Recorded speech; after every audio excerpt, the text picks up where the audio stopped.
그 다음에 거기에 이번에 보니까 재고자산에 대해서 포함하는 여부 있죠. 요거 하고요. 그 다음에 유가조건에 대한 설명, 그 다음에 유형자산의 취득원가, 그래 수익의 인식 기준돼 있죠. 있습니까? 요거는 또 비껴서 나올 수가 있어요. 그리고 원가액의 6번 같은 경우는 관련, 요거는 어디서 사보면 알 수 있겠죠. 그죠? 그 다음에 7번은 직접 단계, 아까 우리 풀었던 거 똑같은 거죠. 그 다음에 8번 문제 같은 경우는 뭐를 물어봐요? 완성과 항산형 구하는 거 또 나왔잖아요, 여러분. 그 다음에 9번 연산품이 아닌 거예요. 책에 보시면 연산품이 있을 거니까 참고했으면 모두 정답이라 되어 있어요. 미스 났어, 미스. 풀지 마세요. 아셨죠? 지금 나는 95의 문제 9번 풀지 마세요. 오류 났다고요. 모두 정답 처리된다고 되어 있습니다. 그 다음에 10번 기말 제품 재고에 관한 거 나와 있죠. 있습니까? 근데 10번은 조금 어렵네요. 계산 좀 많이 해야 되겠죠. 이해가셨죠? 그렇게 보시면 되고 지금 95회까지 잠시 볼게요. 그 다음에 13번 볼게요. 13번에 보시게 되면은 부가가치세법에 따른 공통매입세 안분 계산 배제 사유에 해당하죠. 아, 여기 나왔네요. 이거 어디 있던 건가요, 여러분? 이거 여기 나왔던 거죠. 우리 마지막에 금요일 날 했었나요? 보여드릴게요. 시험에 나왔으니까 안심하세요. 시험에 나왔으니까 신경 안 쓰셔도 돼요. 이 문제는 부가가치세법의 요거예요. 공통매입세 안분 계산 생략돼 있죠. 나와 있습니까? 5만 원 미만인 경우, 그 다음에 5% 미만인 경우, 그 다음에 신규로 사업을 시작하는 경우. 되셨어요? 자, 쭉 읽어보시고 13번 답을 쳐다보시면 몇 번 답이 될까요?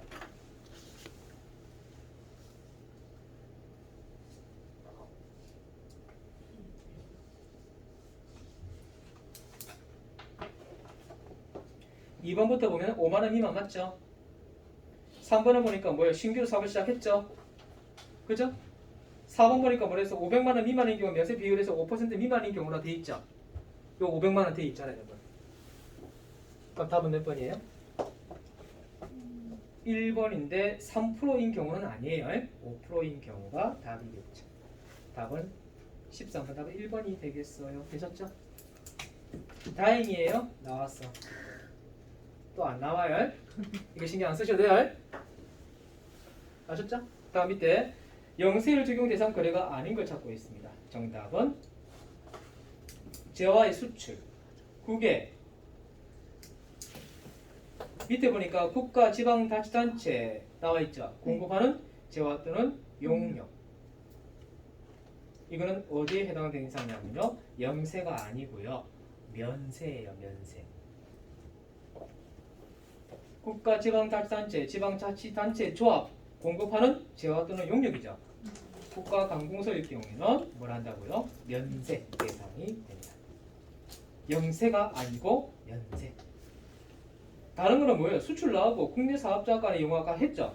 용역의 국외 공급도 마찬가지. 내부 신용장은 당연히 뭐가 되는 거예요? 영세를 맞죠. 그렇게 해서 14번 답은 4번. 15번 갈까요? 세금 계산서 발급 의무가 면제에 해당하지 않는 거. 답은 이미 정해졌죠. 답은 3번이에요. 구매 확인서 내국 신용장은 영세율 세금 계산서 발급하죠. 이게 제일 핵심적인 말이에요. 영세율 하면 떠오르는 게 면세. 세금 계산서가 발급되는 거는 영세율 중에도 뭐가 구매 확인서와 내국 신용장이죠. 이거는 몇 페이지에 있는 내용인가요? 우리 교재에서 영세율 쪽에 보시게 되면 있으실 거예요.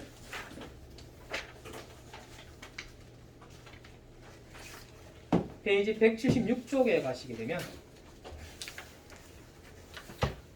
176쪽 가셨어요?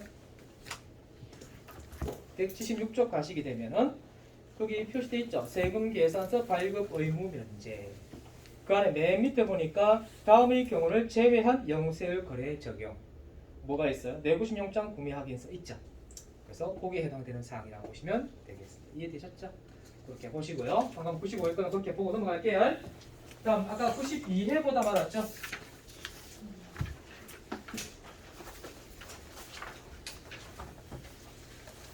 92에 볼 차례죠?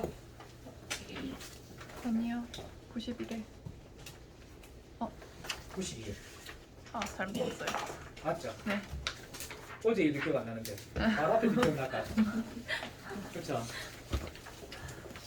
근데 저는 그래 기억 안 나면 그냥 기억 안 해요. 근데 회계는 안 까먹어요 희한하게. 30년 했으니까 머리 박혀 있겠죠. 근데 그거는 깜빡깜빡하는 게 없는데 집에 일상생활 하다 보면 그 연예인 좀 뭐지 쓸데없는 소리. 그죠? 그리고 그 뭐더라 이 달고 살아요. 뭐더라 그 말 안 하고 싶었어. 그냥 기억이 안 나면 이따 다물고 있어. 생각날 때까지. 생각 안 나면 돌아서 끄고. 그게 편한 것 같아. 약은 먹어줘야 되겠죠. 무슨 약 먹어야겠어요? 오메가3 크릴 오일. 제가 약을 좀 잘 먹는 편에 속해요. 살라타라 몰라요. 늙을 때 똥치 안 하려고. 자, 똥치 한다고 다 아시죠 여러분? 그죠? 그러니까 똥치 안 하려고 입으로 막 먹어주고 있어요. 똥치를 하면 누구한테? 그러니까 똥치를 하면 버리쁘다. 그리고 병원에 가가지고 이게 심폐소생 해가지고 살리는 거 하지 마라. 그냥 보내기라. 직사만 나중에 그냥 쓰러졌나? 병원 가서 답 없다면 인공호흡기 달지 마라. 그냥 보내달라. 깔끔하죠? 그래 나머지 사람들이 많은 거예요. 살 수가 있잖아요. 이번 인공호흡기 달면 돈 많이 들어간 거 알죠? 병원에 응급실에 가서 인공호흡기 딱 달면요 한 일주일 입원하면 얼마 나올까요? 1,000만 원 나오죠. 1,000만 원. 장난. 그러니까 아프면 안 돼요. 특히 머리 쪽이 아프면 안 돼요. 그냥 머리 두통이 좀 심하고 하면 병원 가서 확인해 보셔야 돼요. 특히 머리 쪽. 나이가 들면 심장 쪽도 조심해야겠지만 머리는 젊은 분들도 보니까 머리에 보니까 이 혈관이 막혀가지고 그런 분이 있더라고요 보니까 조심하셔야 돼요. 앞전에 한 번도 결혼한 지 1년밖에 안 됐는데 내 혈관에 문제가 있어가지고요 임신도 못하고 아무것도 못하고 뒤늦게 알아가지고 그런 분도 계셨어요. 자, 11번 문제 보도록 할게요. 지금 92의 문제입니다. 부가가치세법상 사업자 단위 과세 제도에 대한 설명이다 돼 있죠. 사업자 단위 과세 제도는 좀 읽어보셔야 돼요. 그래서 페이지를 불러드릴게요. 앞쪽으로 좀 이동하셔서 세무 2급이니까 이런 내용이 나옵니다. 자, 앞쪽으로 가셔서 페이지 180쪽, 160쪽으로 가시면 돼요. 가셨어요? 160쪽에 가셔서 사업자 단위 과세라고 돼 있죠. 이건 좀 힘들게 들어간 거라서 한번 볼게요. 사업자 단위 과세란 2 이상의 사업자를 가지고 있는 사업자가 사업자 단위 과세 적용 사업자, 법인 본점, 개인은 주사무소. 이게 중요한 표현이에요. 그게 오른쪽 페이지 표에 있죠. 이게 제 1차적으로 꼭 알아둬야 되는 사항인데 시험에 나올 확률은 50% 밑으로 떨어져요. 자, 그 다음 옆으로 넘어갈게요. 등록은 어떻게 한다고요? 2 이상 사업장이 있는 사업자 간이과세 포함해서 사업자 단위로 해당 사업자가 본점 또는 주사무소 관할 세무 등록하여야 할 수 있다.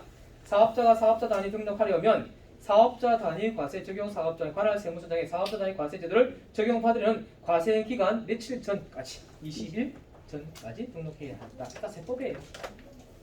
다음에 사업자 등록번호. 등록번호는 사업장마다 부여하는 것을 원칙이나 사업자 단위를 등록한 경우에는 개별 사업장이 아닌 사업자 단위 과세 적용 사업장에 대하여 하나의 등록번호를 부여한다. 이 말이 중요한 표현이에요. 자 보세요. 아까 옆에 주사업 총괄 납부 돼 있죠. 주사업 총괄 납부하고 사업자 단위 차이가 뭐냐면요. 주사업 총괄 납부는 회사 잡세 본점이 있고 지사가 5개 있어요. 하면 6개죠. 그럼 6개의 사업자 등록증이 다 있어요. 하지만 사업자 단위 과세 제도가 되면 뭐가 되냐면 자 보세요. 집에서 보면 아버지가 있잖아요. 아버지 밑에 마누라 있고 누가 있어요? 자식들이 있을 거 아니에요. 총 5명이라 합시다. 본인 포함해서 5명. 이면은 아버지 주민번호로 전부 다 살아가는 거예요. 이게 사업자 단위 과세 제도예요. 이게 특이한 경우예요. 그러니까 각 사업장마다 그러니까 보세요. 원래는 어찌 된 거죠, 여러분? 자, 배우자면 배우자 주민번호 있을 거 아니에요. 자식이면 자식 주민번호 다 있겠죠. 그게 바로 뭐예요? 주사업 총괄 납부라 생각하시면 되고요. 근데 사업자 단위는 뭐예요? 아버지 명의로 아버지 주민번호로 나머지 가족들이 다 사용하는 거예요. 그럼 좀 복잡겠죠. 그래서 이거는 ERP 프로그램을 활용할 수 있는 회사에서만 가능한 것들이에요. 그 말인지 이해가시죠? 그러니까 이것만 꼭 기억하세요. 자 잠깐만요. 주사업 총괄 납부는 무슨 뜻이냐? 주사업 총괄 납부라는 것은 자 신고는 다 따로 해요. 출생 신고를 따로 한다 생각해 보세요. 다 출생 신고 다 따로 합니다. 따로 하게 되면 그 다음에 뭐예요? 신고하면 납부해야 될 거 아니에요? 납부만 누가 하는 거예요? 아버지가 하는 거예요. 아셨죠? 그게 주사업 총괄 납부예요. 그럼 사업자 단위 과세자는 어떻게 생각하신대요? 아버지 주민번호를 가지고 자식을 놓거나 만약 결혼하잖아요. 그러면 결혼을 하는 순간에 배우자 주민번호 사라져. 아버지 자식도 있죠. 주민번호 다 없어. 그냥 무조건 아버지 주민번호로 다 살아가는 거예요. 뭔 말인지 아시겠죠? 그러니까 아버지 중심이죠. 그래서 누가 주축이 되느냐에 따라 달라지는 게 바로 밑에 표를 보면 법인 사업자는 본점 또는 지점 중에 선택하자 돼 있죠. 주사 총괄납부는. 근데 사업자 단위 과세자는 본점만 된다고 돼 있잖아요. 본점만. 그리고 개인 사업자들은 주사무소만 돼 있죠. 요 차이점이 있다는 거. 그거만 기억하시면 되겠고요. 다음에 밑에 사업자 단위 과세자들의 효력. 사업자 단위 과세들은 다음과 같은 효력이 갖는다. 본점 또는 주사무소의 각 사업장의 부가가치세를 총괄하여 신고, 말할 수 있다? 납부할 수 있다. 신고, 납부를 동시에 하네요. 그럼 주사업 총괄 납부는요. 납부만 따로 하잖아요. 신고는 다 따로따로 다 하고. 이해하셨습니까? 다음에 각 사업장별로 신고, 납부는 없고 사업자 등록번호 할 필요도 없다고 돼 있죠. 출생신고 안 한다 소리예요. 누구만 출생신고 한다고요? 아빠. 아버지만 출생신고하고 나머지는 출생신고 안 하고요. 아버지 주민번호를 다 쌓아가는 거예요. 그럼 이해 가시겠어요? 각 사업연도별로 세금 계산서 영수증 수령하거나 발급할 필요가 없다고 돼 있죠. 각 사업장별로. 판매 목적으로 타 사업장 반출하는 재화의 등의 내부 거래에 대해서도 재화의 공급으로 보지 않는다고 돼 있죠. 그러니까 이건 세금에서 발급할 필요 없겠다, 그죠? 다음에 사업자 단위 과세도 포기되어 있으니까 이제 이거 하다가 그냥 포기하겠습니다고 한다면 사업자 단위 과세를 적용받는 자가 각 사업장별로 신고 납부하거나 주사업 총괄 납부를 하려는 경우는 그 납부하려는 과세 기간이 시작 전 며칠이라고요? 20일 전에 사업자 단위 과세 포기 신고서를 관할 세무서에 제출해야 한다. 자, 포기 신고하는 경우는 포기한 날에 속하는 과세 기간의 다음 과세 기간부터 각 사업장별로 신고 납부하거나 주사업 총괄 납부를 하여야 한다. 되어 있습니다. 그죠? 이해하셨어요? 그렇게 한번 읽어봤어요. 자, 그럼 이 문제는 거기에 해당되는 사항이 있는지 모르겠어요. 답 11번에 다시 한번 볼게요. 11번에 2번부터 먼저 볼게요. 답부터 먼저 볼게요. 틀린 이유가 뭔지. 주된 사업장은 법인은 본점은 주사무소를 포함한다. 또는 개인은 주사무소를 한다. 다만 법인의 경우에는 지점, 분사무소 포함한다. 주된 사업장을 할 수 있다고 돼 있죠. 아까 우리 볼 때 이 문제가 지금 뭐예요? 사업자 단위 과세 제도잖아요. 그죠? 사업자 단위 과세들은 법인은 본점만 가능하게 있잖아요. 이해가시겠습니까? 그래서 2번 답은 틀린 답이에요. 2번은 그냥 무지도 따지지 말고 주사업 총괄 납부는 자 사업자 단위 과세들은 어디서 한다고요? 본점만 한다. 알겠습니다. 이해가셨어요? 나머지는 다 정답으로 갑니다. 됐죠? 3번 읽어보시면 알잖아요. 주된 사업장 한 개의 주된 사업장이 뭐죠? 본점이잖아요. 본점에서의 사업자 등록번호만 부여한다. 그러면 지점은 부여한다 안 한다? 안 한다. 됐습니까? 신고 납부를 다 한꺼번에 다 한다. 근데 사업자 단위 말고 주사업 총괄 납부는 신고는 각기 다 하고 사업자 등록번호가 있으니까 그냥 합쳐서 납부만 한 곳에서 하는 거예요. 그런 개념입니다. 이해가셨습니까? 그 다음에 11번 했고 12번에 부가가치세법상 영세율과 면세에 대한 설명이다. 답 찾아보시겠어요? 재화의 공급이 수출에 해당하면 면세 적용된다. 왜 면세가 적용되나요? 영세율이 적용되지. 수출하는 것은 영세율 적용되죠. 면세는 뭐가 없어요? 매출세액이 없는 거잖아요. 네. 근데 수출은요? 매출세액이 제로세액이죠. 네. 그리고 매입세액 못 돌려받아요. 면세는. 이해가셨습니까? 그래서 자 보세요. 면세 사업자가 수출을 할 경우에는요. 면세 포기를 하셔야 돼요. 왜냐하면 매입세액 못 돌려받기 때문에. 근데 면세 포기라면 매입세액 돌려받게 돼요. 자 됐고요. 면세 사업자는 부가가치세법상 납세 의무가 없다? 맞죠? 면세 사업자는 매출세액이 없댔잖아요. 제가. 매출세액이 무슨 말이에요? 납부세액이잖아요. 납부세액이 없기 때문에 신고할 필요 없고 신고할 필요 없으니까 사업자 등록까지 할 필요가 없어요. 부가가치세법상 사업자 등록까지 하지 않습니다. 그럼 다른 법에 의해서 사업자가 되는 거죠. 법인세법이나 소득세법에 사업자가 된다는 거. 다음에 세 번째 간이가세자는 간이가세 포기하지 않더라도 영세율 적용받을 수 있다. 영세율은 적용받을 수 있겠죠. 그렇죠. 토지 매각은 어디에 속한다? 면세에 속한다. 됐습니까? 되셨어요. 오랜만에 봐요. 자, 되셨습니까? 다음에 13번 보겠습니다. 아, 이건 너무 과다합니다. 수정 전자세금에서 발급 사유와 발급 절차를 설명한 거 봤죠? 이거를 가보실게요. 페이지 이 책에는 잘 나와 있는지 모르겠습니다. 잘 안 나와 있는 걸 알고 있는데, 아, 나와 있구나. 페이지 173쪽 보세요. 공부하기 싫을 거예요. 173쪽 보셨어요? 적어는 드릴게요. 자, 173쪽에 보시게 되면은 수정세금 계산서 나와 있죠. 이거 TET 시험에는 이게 수정세금 계산하는 방법이 나와 있어요. 자, 어떤 게 되나요? 수정세금 발급하는 경우는 당초의 공급가액이 환입된 경우.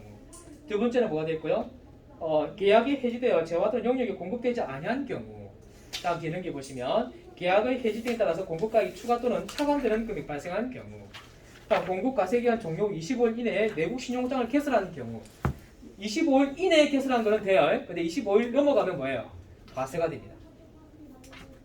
필요적 기산이 착오로 잘못 기재된 경우, 그리고 사유로 잘못된 경우, 세금 계산서를 이중으로 발급한 경우, 면세 등을 발급 대상이 아닌 거래를 대상 발급한 경우, 세율을 잘못 적용한 경우도 있죠. 이런 경우 꽤 많죠. 됐습니까?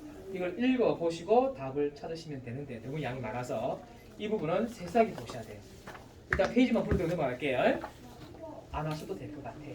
자, 나라면 공부 안 합니다. 13번은. 왜 안 할까요? 너무 많아. 자, 여유가 있으면 13번 읽고 답 찾으시면 됩니다. 아셨죠?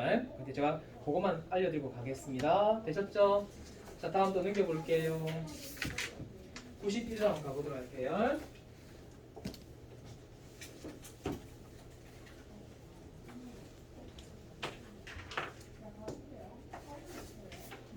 자, 91회로 한번 가보시겠습니다. 91회의 문제 11번 보실게요. 부가가치세법상 재화의 공급 시기에 관한 설명이다. 틀린 거를 찾고 있습니다. 그럼 재화의 공급 시기에 대한 거니까 몇 페이지를 좀 보시면 될까요? 169쪽을 가셔야 되겠네. 169쪽 가셨어요? 가셨어요? 자, 169쪽에 보시게 되면 재화의 공급 시기가 있습니다. 일반적인 경우 세 가지 되죠. 재화의 이동이 필요한 경우, 재화 이동이 필요하지 않는 경우, 그 밖의 경우 됐습니다. 자, 현금 외상 판매 같은 경우는 인도 이용 가능한 때, 장기 중간 완성 전력 구획을 나눌 수 없을 경우는 각 부분을 받기로 할 때, 재화의 간주 공급일 때는 재화가 사용 소비되는 때, 폐업은 폐업한 때, 반환부, 동의부, 기타 조건부일 경우에는 조건이 성취되거나 판매가 확정되는 때, 재화의 가공이죠. 가공이 완료된 때 하시면 안 됩니다. 가공된 재화가 인도되는 때, 무인 판매기는 돈을 끄집어낼 때, 그다음에 수출은 선적일 또는 기적일 때. 됐죠? 원양 이탈리아는 잘 안 나오니까 나누시고요. BC는 나누고. 수입 재화 보세구역 내에서 보세구역 외로 국내 공급하는 경우는 수입 신고 수리 됐습니다.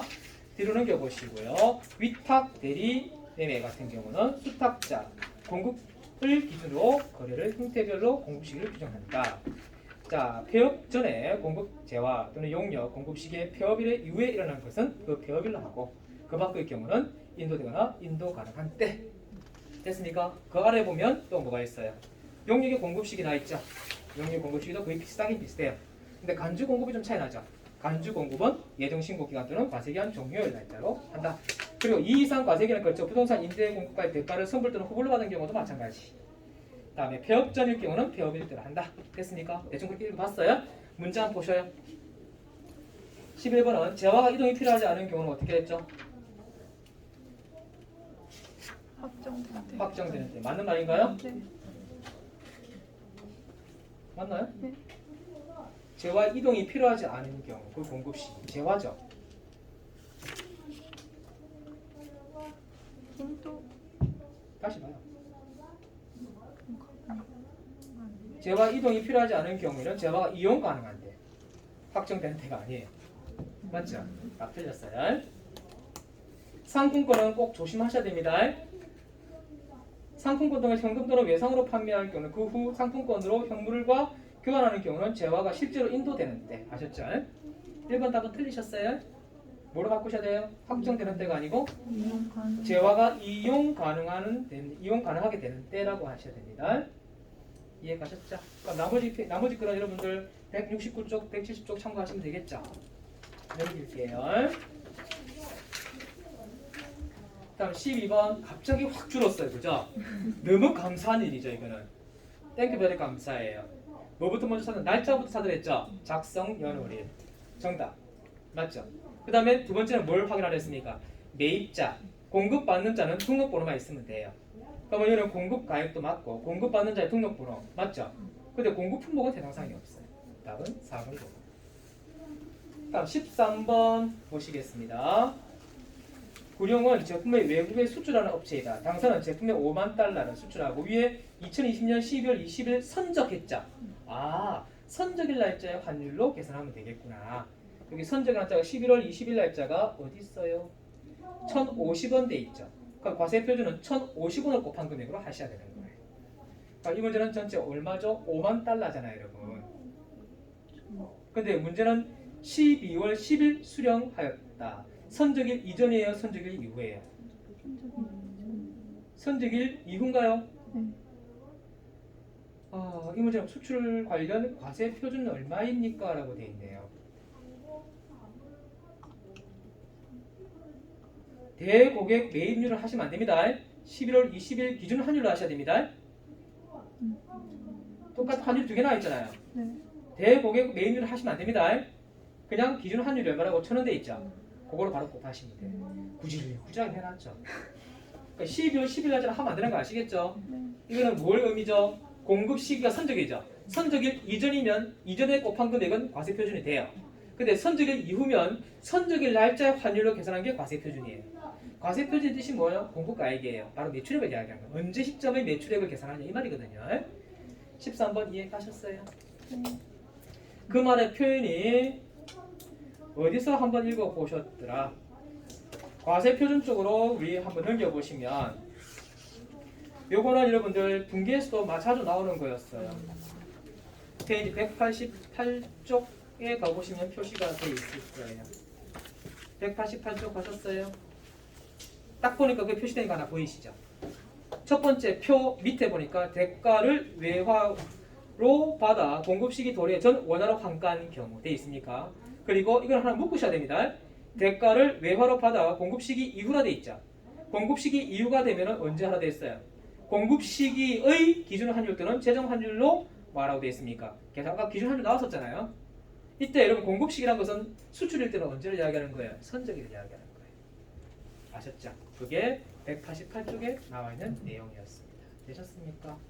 그렇게 세 문제 한번 풀어봤습니다. 그리고 14번 문제를 풀 수 있어요.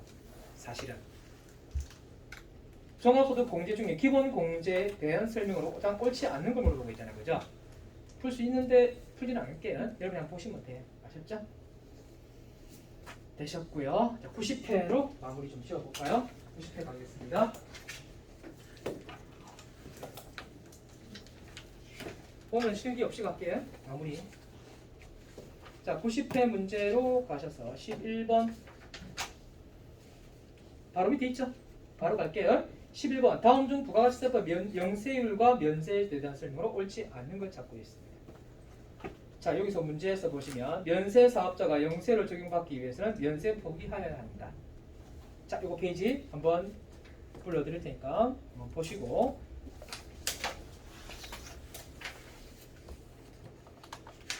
볼게요. 면세와 관련된 내용을 한번 봅시다.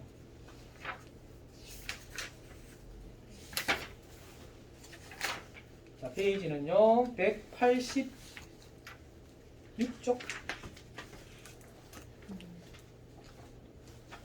186쪽 보셨어요? 자, 거기 정중앙에 보니까 면세 포기 대상이라 돼 있죠.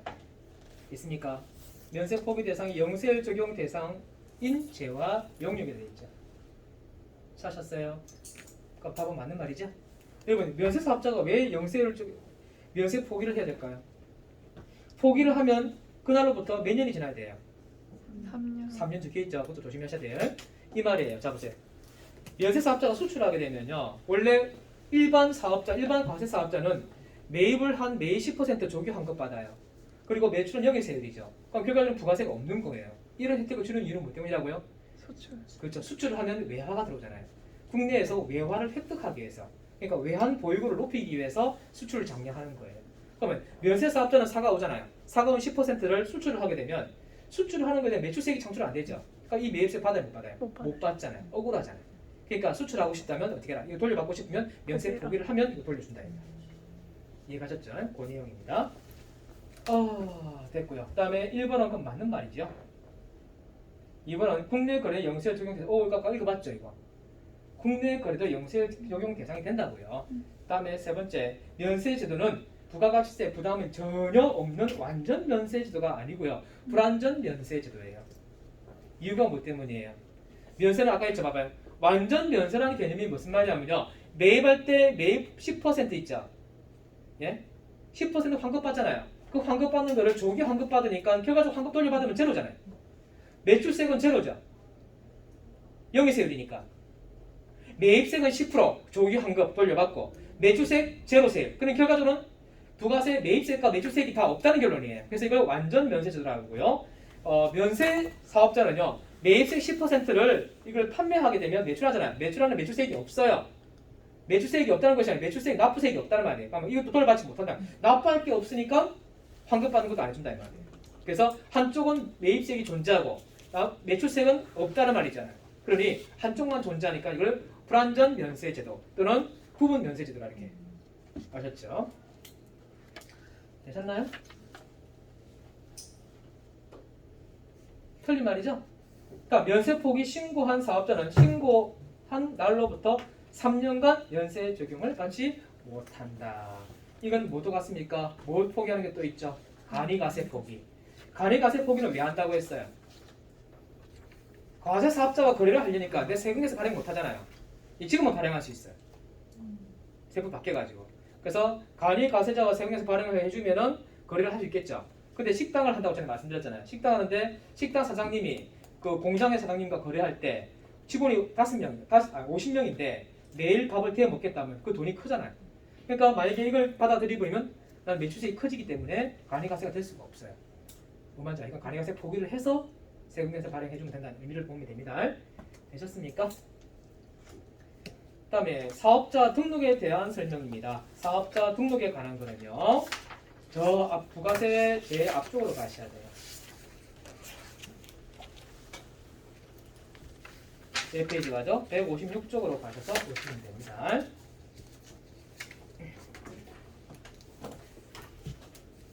(156쪽) 가셨어요? 사업자 등록. 사업자 등록은 며칠 이내에 해야 된다고요? 20일. 사업 개시일부터 20일 그 표시 다 돼 있죠, 여러분. 네. 그냥 봤잖아요. 그 페이지만 적어놓고 문제 바로 볼게요. 사업자는 원칙적으로 사업장마다 사업 개시일부터 20일 내에 사업자 등록 신청을 해야 된다.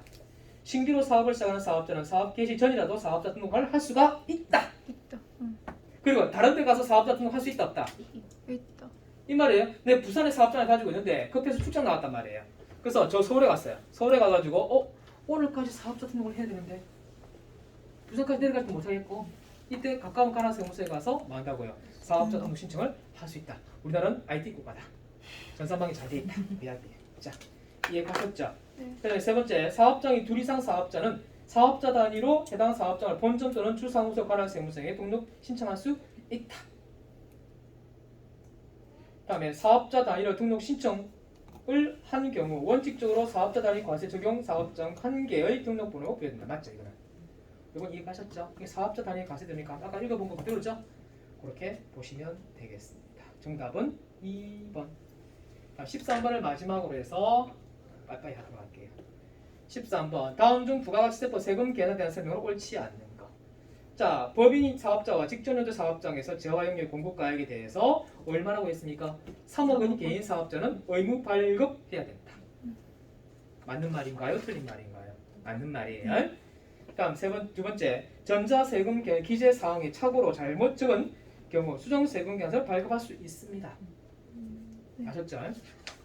다음에 세 번째 보시게 되면 전자세금 계산서 발급하여야 하는 사업자가 아닌 사업자는 전자세금을 발급할 수 없다. 딱 할수 아까 얘기했잖아요. 3억 원 이하의 개인 사업자는 의무 발급이죠. 네. 그러나 그 이하는 발급할 수도 있고 없을 수 안 해도 발급 안 해도 됩니다. 근데 문제는 뭐예요? 다른 사업자들 다 금액이 크죠? 네. 그러니까 다 발급하고 있잖아요. 그럼 내 혼자 발급 안 하고 있으면 쉽게 말하면 뻘쭘하잖아요. 안 받아줄 거 아니에요. 니들 앵간하면 좀 발급해라 전자로. 귀찮다 이럴 거 아니에요. 그러니까 발급할 수밖에 없는 상황이 벌어지는 거예요. 끌려가는 거지 이거는. 이해가셨죠? 그러니까 전자세금계산서 발급하여야 하는 사업자가 아닌 사업자도 전자세금계산서를 발급할 수 있습니다. 네. 이해가셨죠? 네. 됐고요. 마지막 네 번째인가요? 네. 전자세금 발급하였을 때는 전자세금 발급 일의 다음 날까지 전송해야 됩니다. 어디로? 국세청 서버. 국세청. 아셨죠? 여기까지입니다. 자, 제가 일단은 먼저 여러분 지금 미리미리 지금 그 수강평 있죠? 미리미리 좀 해주세요. 뒤에 가가지고 여러분들 자꾸 딜레이 해가지고요. 시간 끌게 하지 마시고 행정실 자꾸 전화 걸어가지고 여러분 전화 건단 말이에요. 수강평 해달라고. 미리미리 해주세요.